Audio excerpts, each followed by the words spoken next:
ओम शांति। आज 10 नवंबर 2021।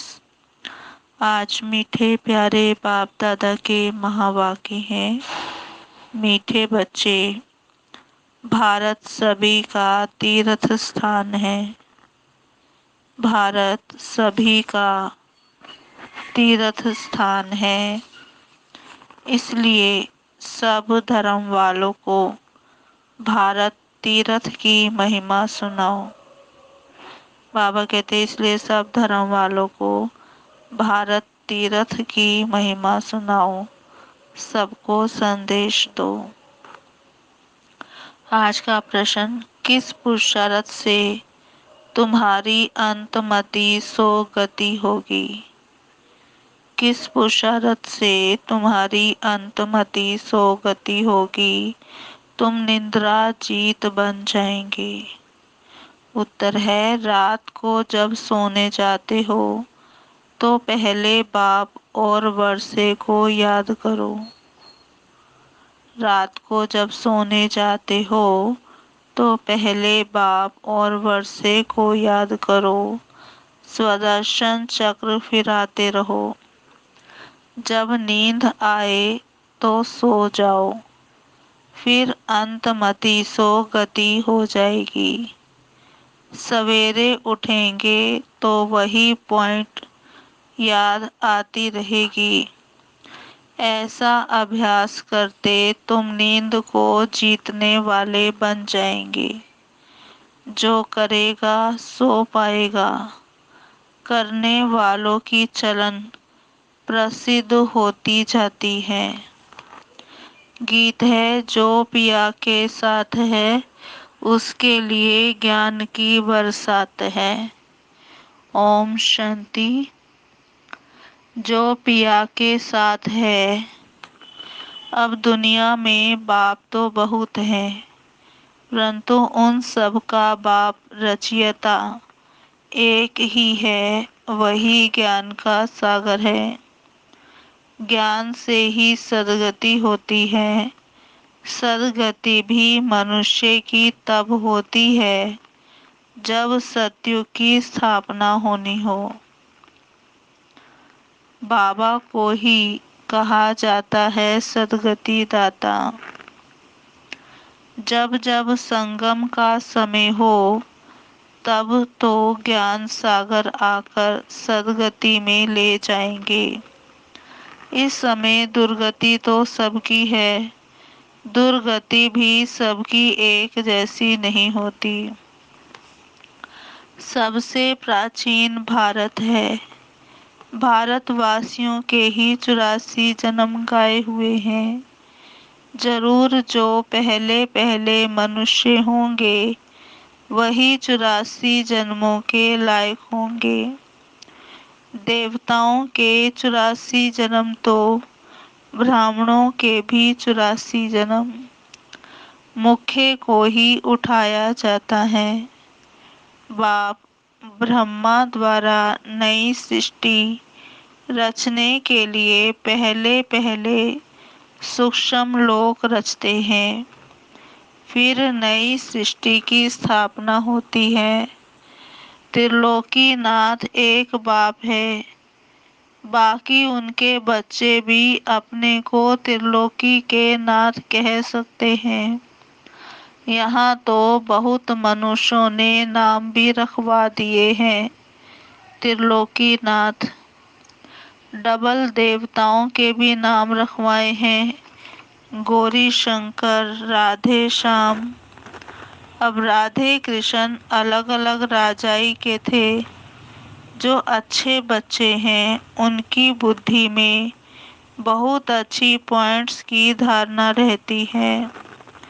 जो होशियार डॉक्टर होगा उनकी बुद्धि में बहुत दवाइयाँ होंगी। यहाँ भी रोज नई नई पॉइंट्स निकलती जाती हैं। जिनकी अच्छी प्रैक्टिस होगी वह नई नई पॉइंट्स धारण करते होंगे। जो धारणा नहीं करते हैं उनको महारथी नहीं कहा जाएगा। सारा मदार बुद्धि पर है और तकदीर की भी बात है। ये भी ड्रामा है, ड्रामा को कोई जानते नहीं। यह भी समझते हैं हम आत्मा शरीर धारण कर पाठ बजाती हैं, परंतु ड्रामा के आदि मध्य अंत को नहीं जानते, गोया कुछ नहीं जानते। तुमको तो जानना चाहिए। बच्चों का तो फर्ज है औरों को बाप का परिचय देना, सारी दुनिया को बताना है। कोई ऐसा ना कहे कि हमको तो मालूम ही नहीं था। फॉरेन से तो बहुत आने वाले हैं, उन सब का प्रबंध करेंगे बॉम्बे में। वह लोग तो समर्थ भी हैं, पैसे तो उनों के पास बहुत हैं। शिव को अपना बड़ा गुरु तो मानेंगे ना, इसलिए समझाया जाता है। इन धर्म पिताओं का भी कुछ पाठ है। बच्चों ने शुरू में साक्षात्कार किया था, ये क्राइस्ट इब्राहिम आदि सब आएंगे मिलने के लिए, तो उनकी फील्ड बनानी चाहिए। सब टूरिस्ट आदि बॉम्बे में आते रहते हैं। भारत सबको बहुत खींचता है। असूल भारत बाप का बर्थ प्लेस है। फिर सब में भगवान कहने से बेहद के बाप का महत्व गुम कर दिया है। अभी तुम समझते हो कि भारत सबसे बड़ा तीर्थ स्थान है। बाकी सब पैगंबर आते हैं अपना धर्म स्थापन करने, उनके पिछाड़ी फिर उनके धर्म वाले भी आते हैं। अब है अंत। कोशिश करते हैं हम वापस जाएं, परंतु पूछो उनसे तुमको क्या यहाँ लाया किसने। बाबा कहते उनसे पूछो तुमको यहाँ लाया किसने। क्राइस्ट ने क्रिश्चियन धर्म स्थापन किया, क्या उसने तुमको खींच कर यहाँ लाया। अभी सब तंग हो गए हैं वापस जाने के लिए। सब आते ही हैं पार्ट बजाने, पार्ट बजाते बजाते आखिर दुख में आना ही है। फिर दुख से छुड़ाए सुख में ले जाना बाप का ही काम है। बाप का बर्थ प्लेस भारत है। इतना महत्व तुम बच्चे ही जानते हो। जो जानते हैं उन्हों को नशा चढ़ा हुआ है। कल्प कल्प भारत में बाबा आते हैं, ये सबको बताना है, निमंत्रण देना है। रचना की नॉलेज को कोई भी जानते नहीं, तो ऐसा सर्विसेबल बनकर अपना नाम बाला करना चाहिए। ये मेला सब तरफ जाएगा। जो भी तीखे बच्चे हैं उनकी मदद मांगते रहते हैं, उन्हों के नाम जपते रहते हैं। एक तो शिव बाबा को जपते हैं, दूसरा ब्रह्मा बाबा को, तीसरा फिर कुमार का गंगे मनोहर को जपेंगे। भक्ति मार्ग में हाथ में माला फेरते हैं, अब मुख से नाम जपते हैं। फलानी बहुत सर्विसेबल है, निरहंकारी है, मीठी है, देह अभिमान नहीं है। कहते हैं ना घुरते घुराए, माना स्नेह दो तो स्नेह मिलेगा। अब बाप कहते हैं तुम दुखी बने हो, तुम मुझे याद करेंगे तो मैं भी मदद करूँगा। तुम नफरत करेंगे तो यह तो गोया अपने ऊपर नफरत करते हो, पद नहीं मिलेगा। बाबा कहते धन आदि तो सतयुग में बहुत होता है, कितना अथाह धन मिलता है।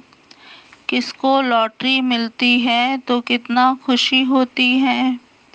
उनमें भी कितने इनाम आते हैं, फिर सेकंड प्राइज थर्ड प्राइज भी होती है। ये भी ईश्वरीय रेस है, ज्ञान और योग की रेस है। जो उनमें तीखे जाएंगे वही गले का हार बनेंगे और तख्त पर नजदीक बैठेंगे।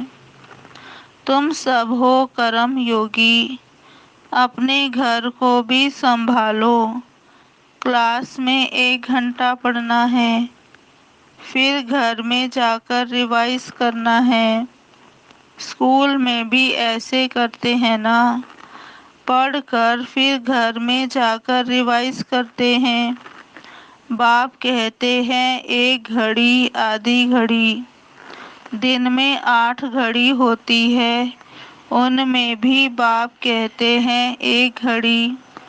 अच्छा, आधी घड़ी 15-20 मिनट भी क्लास में पढ़कर धारणा कर फिर धंधे धोरी में चक्र लगाओ। आगे तुमको बाबा बिठाते थे तो बाप की याद में बैठो, स्वदर्शन चक्र फिराओ। याद का ज्ञान तो था ना, बाप और वर्षे को याद करो। स्वदर्शन चक्र फिराते जब देखो नींद आती है तो सो जाओ, फिर अंतमति सो गति हो जाएगी। फिर सवेरे उठेंगे तो वही पॉइंट्स याद आती रहेंगी। ऐसे अभ्यास करते करते तुम नींद को जीतने वाले बन जाएंगे। जो करेगा सो पाएगा, करने वाले का देखने में आता है। चलन प्रसिद्ध हो जाती है, देखा जाता है। ये विचार सागर मंथन करते हैं, धारणा करते हैं। कोई लोभ आदि तो नहीं है। ये शरीर पुराना है, इनका भी बहुत ख्याल नहीं करना है। ये ठीक भी तब रहेगा जब ज्ञान योग की पूरी धारणा होगी। धारणा नहीं होगी तो शरीर और सड़ता जाएगा, सड़ते सड़ते बिल्कुल ही कब्र दाखिल हो जाएगा। नया शरीर फिर भविष्य में मिलना है। आत्मा को पवित्र बनाना है। यह तो पुराना मूत प्लीति शरीर है, तो उस दिन पुराने कपड़े पहनते हैं ना। अब इस शरीर का स्थूल श्रृंगार ज्यादा नहीं करना है। ज्ञान योग से अपने को सजाएंगे तो परियां बन जाएंगे। ये है ज्ञान मान सरोवर, इसमें ज्ञान की डुबकी मारते रहो तो तुम स्वर्ग की परियां बन जाएंगे। प्रजा को परी नहीं कहेंगे, कहते हैं कृष्ण ने भगाया, फिर महारानी पटरानी बनाया। ऐसे तो नहीं कहेंगे, भगाकर प्रजा में चंडाल बनाया। भगाया पटरानी बनाने के लिए। तुमको भी ऐसा पुरुषार्थ करना चाहिए। ऐसे नहीं जो मिला। यह पाठशाला है, यहाँ मुख्य है पढ़ाई। गीता पाठशाला बहुत बनाते हैं, बैठकर गीता सुनाते हैं, कंठ कराते हैं। कोई एक श्लोक उठाकर फिर उस पर विस्तार से बैठ समझाते हैं। कोई ऐसे ही पढ़ते हैं। कोई एक श्लोक पर आधा पौना घंटा भाषण भी करते हैं। उनसे फायदा कुछ भी नहीं। यहाँ तो बाप बैठ पढ़ाते हैं। एम ऑब्जेक्ट क्लियर है, और कोई भी वेद शास्त्र पढ़ने में एम ऑब्जेक्ट नहीं है। पुरुषार्थ करते रहो, परंतु मिलेगा क्या? जब बहुत भक्ति करते हैं तब भगवान मिलता है। सो भी रात के बाद दिन जरूर होगा। कल्प की आयु कोई क्या बताते हैं, अब समझाने की भी ताकत चाहिए। योग बल से काम निकालना है, अगर नहीं कर सकते तो गोया ताकत नहीं है, योग नहीं है। बाबा भी मदद उन्हों को करते हैं जो योग युक्त बच्चे हैं। ड्रामा में जो है वह रिपीट होता है। सेकंड सेकंड जो पास्ट होता जाता है, टिक टिक होती जाती है। हम श्रीमत से एक्ट में आते हैं। श्रीमत पर नहीं चलेंगे तो श्रेष्ठ नहीं बनेंगे। नंबर वार तो है ना। यह लोग समझते हैं हम एक हो जाएं, पर अर्थ का पता ही नहीं। तो एक क्या हो जाएं? क्या एक फादर हो जाना चाहिए या एक ब्रदर्स हो जाना चाहिए? अगर ब्रदर्स कहते हो तो भी ठीक है। श्रीमत से बरोबर हम एक बन सकते हैं। तुम सब एक मत पर चलते हो। तुम्हारा बाप टीचर गुरु एक ही है। जो पूरा श्रीमत पर नहीं चलेंगे वह श्रेष्ठ नहीं बन सकेंगे। अगर एकदम नहीं चलेंगे तो खत्म हो जाएंगे। रेस में जो लायक होशियार होते हैं उनको ही रखते हैं। बड़ी रेस में अच्छे घोड़े निकालते हैं, क्योंकि लॉटरी बड़ी रखते हैं। यह भी ह्यूमन अश्व रेस है। हुसैन का भी घोड़ा दिखाते हैं। हिंसा दो प्रकार की होती है। नंबर 1 है काम कटारी, जो आधा कल्प से अपना भी खून, दूसरों का भी खून करते आए हैं। इस हिंसा को कोई जानते ही नहीं। सन्यासी भी ऐसे नहीं समझते, सिर्फ वह कह देते हैं ये विकार है। बाप जो कहते हैं बच्चे ये काम महाशत्रु है, ये आदि मध्य अंत दुख देने वाला है। ये भी सिद्ध कर बताना है कि हमारा प्रवृत्ति मार्ग है, राजयोग है, तुम्हारा हठ योग है। तुम शंकराचार्य से हठ योग सीखते हो, हम शिवाचार्य से राजयोग सीखते हैं। आगे चलकर तुम्हारी प्रत्यक्षता होगी जरूर। कोई प्रश्न पूछते हैं तो देवताओं के 84 जन्म 5000 वर्ष में हुए, क्रिश्चियन के कितने हुए? क्राइस्ट के 2000 वर्ष हुए। अब हिसाब करो उनके एवरेज कितने जन्म हुए? 30-32। ये तो क्लियर है। जो बहुत सुख देखते हैं वह बहुत दुख भी देखते हैं, और धर्म वालों को कम सुख कम दुख मिलता है। एवरेज का हिसाब निकालना है। मुख्य जो प्रिसेप्टर्स हैं बाबा कहते उनका जन्म निकालेंगे। पीछे जो आते हैं वह थोड़े थोड़े जन्म लेते हैं। बुद्ध का, इब्राहिम का भी हिसाब निकाल सकते हैं। करके 2 जन्म का फर्क पड़ेगा। एक्यूरेट तो नहीं बता सकते। अबाउट में समझाते हैं। ये सब बातें विचार सागर मंथन करने की हैं। कोई पूछे तो क्या समझाएंगे? फिर भी बोलो पहले बाप को याद करो, क्योंकि बाप से वर्षा लेना है। जन्म जितने लिए होंगे उतने ही लेंगे। बाप से वर्षा लो, अच्छी रीति समझाना है, मेहनत का काम है। बच्चे बम्बई में बहुत मेहनत कर रहे हैं क्योंकि उनको बहुत सक्सेसफुल होना है। इसमें बुद्धि चाहिए। बाबा के धन से बहुत लव चाहिए। कोई तो धन नहीं लेते।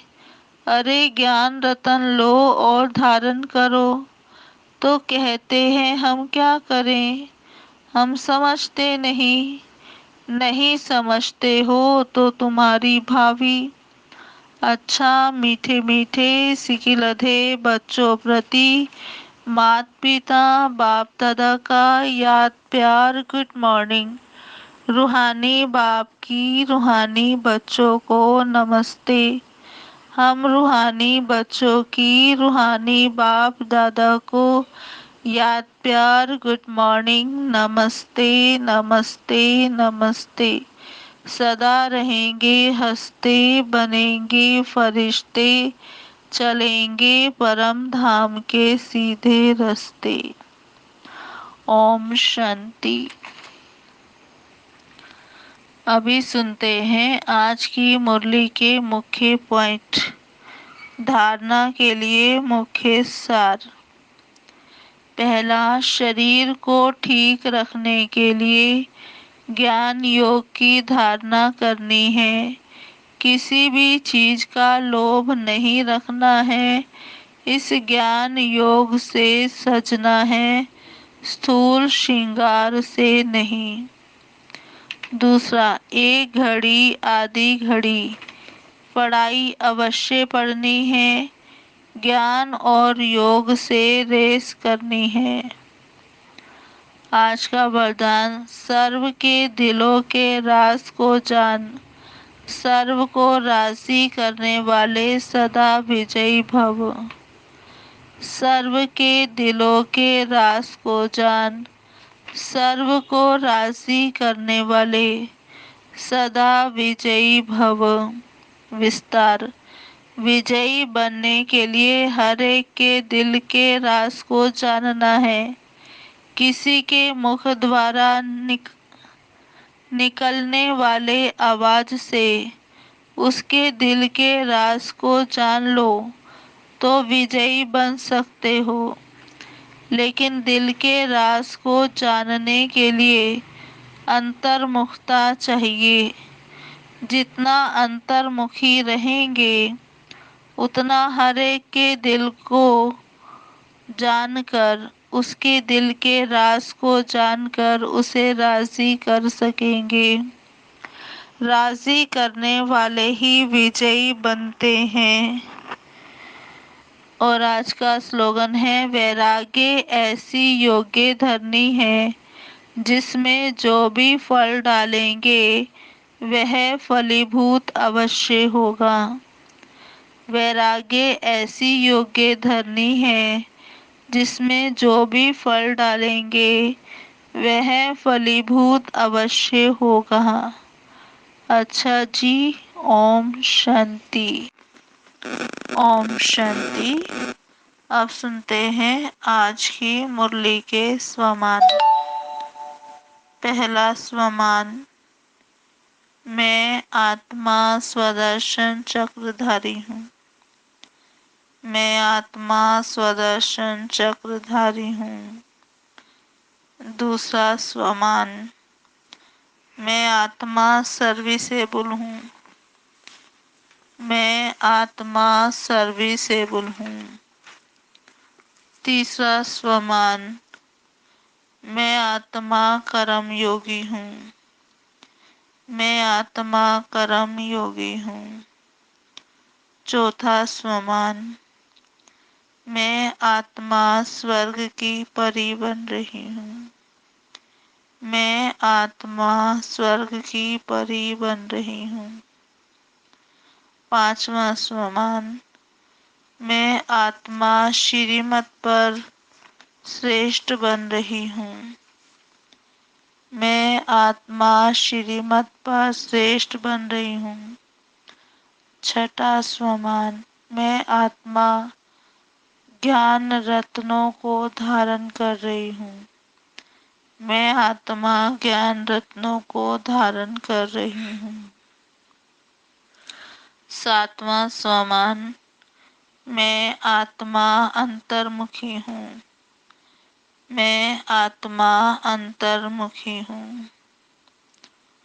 आठवां स्वमान, मैं आत्मा सबको राजी करने वाली विजयी हूँ। मैं आत्मा सबको राजी करने वाली विजयी हूँ। नौवां स्वमान, मैं आत्मा वैरागी हूँ। मैं आत्मा वैरागी हूँ। अच्छा, ओम शांति।